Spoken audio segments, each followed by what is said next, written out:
Father Mike Schmitz. Yep. Thanks for joining us. Absolutely. First of all, you're on the Parables tour here at Dickies Arena.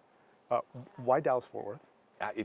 Actually, the faith seems to be very alive in Texas. And so the last 2 nights we were in Houston. Last night we were in the place is called Austin. Okay.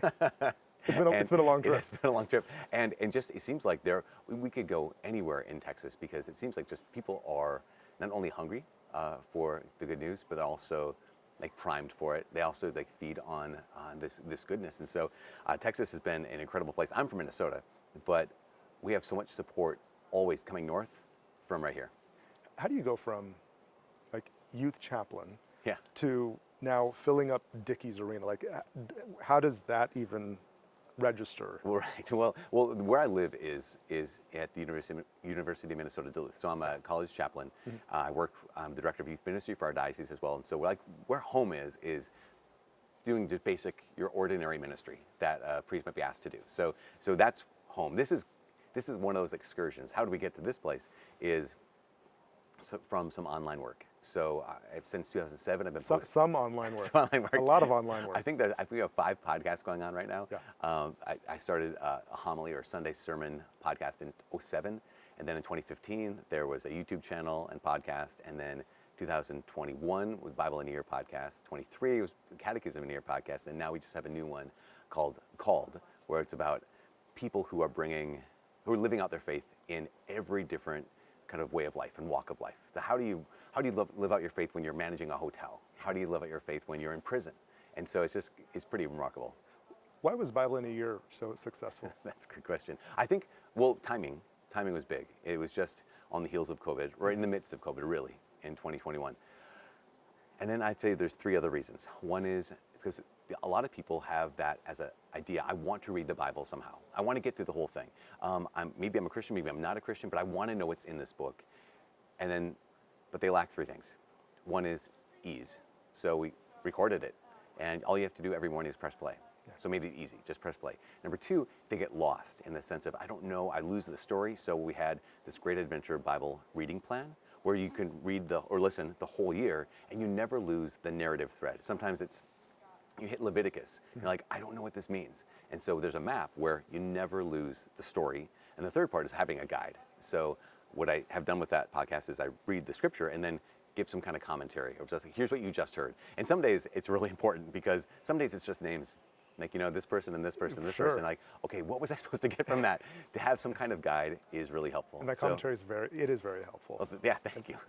So how do you balance sort of this vow of piety, reverence, being in prayerful mood all the time, to the outwardness that is like this and social media and the show and all that?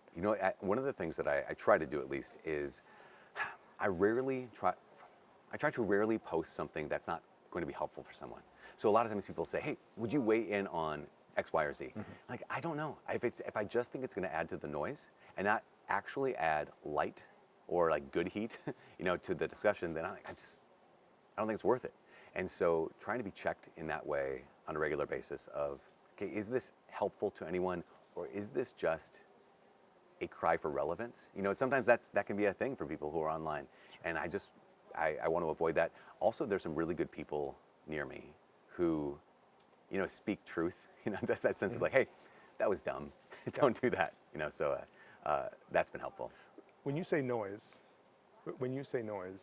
we talk about politics a lot. Yeah. Right? And everybody sort of just runs to their corner. Yeah. Right? You have a disclaimer every time you talk about or even remotely get close to politics. You say, I know I'm going to stay in my lane, but why have you strayed away from politics? Yeah, I think I always like to go to principle.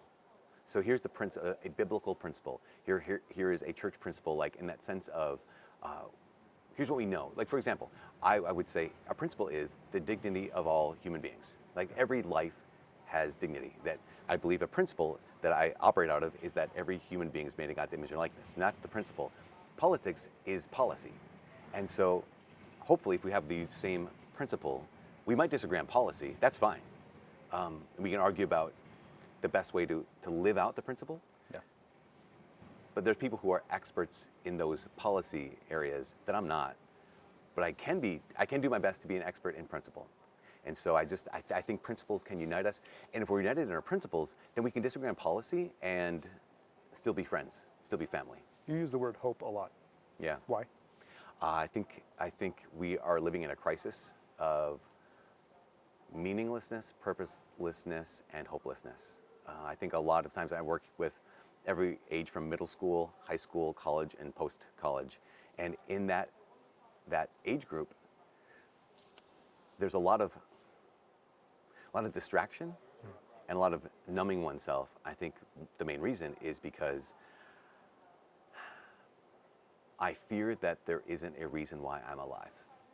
I fear that I wasn't made on purpose. And so we have to go back to this place of hope, which is not just rooted in optimism, not just rooted in like, I hope I can find some, a spouse, I hope I can find a job that means something to me. But hope is, I always say this, that hope is actually relational. It's not just kind of, I have a good outlook on life. Hope as a Christian virtue is trust in another extended into the future.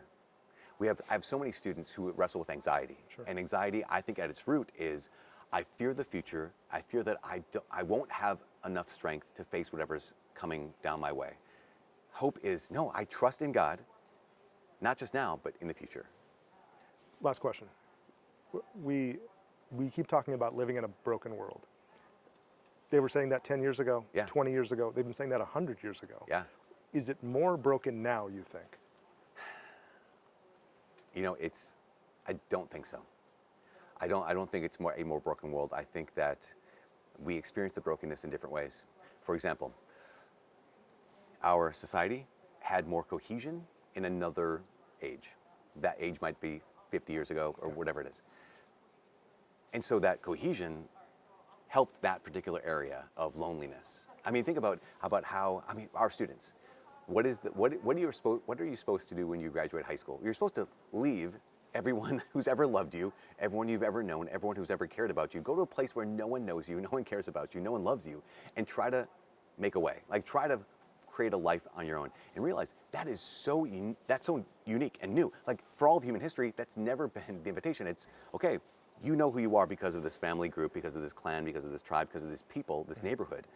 And so that cohesion was something that helped battle loneliness. It helped battle, in some ways, the loss of identity. Now, there's also problems with it. But now here we are with isolation. Here we are with this sense of even being more scattered. And so the loneliness, the capacity for loneliness that was already there, that was maybe helped a bit by family, by friendships, by permanence, is now exposed. It was always there. It's just we feel it in a new way. If that makes any sense? It does make sense. Yeah. I appreciate you for your time. Oh, I'm so grateful. Thank you so much for talking with us, Thank you. Father Mike Schmitz.